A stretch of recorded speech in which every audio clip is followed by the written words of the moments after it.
এটা C1, ঠিক আছে।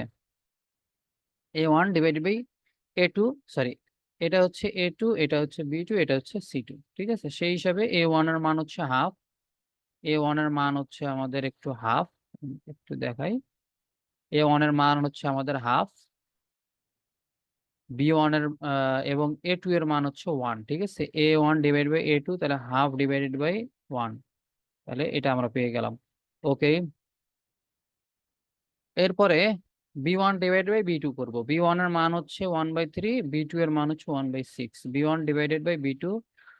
এখন এইটাকে কি করব, উপরেরটা ঠিক রাখবো এবং নিচেরটা গুণ আকারে লিখে দেবো, ঠিক আছে।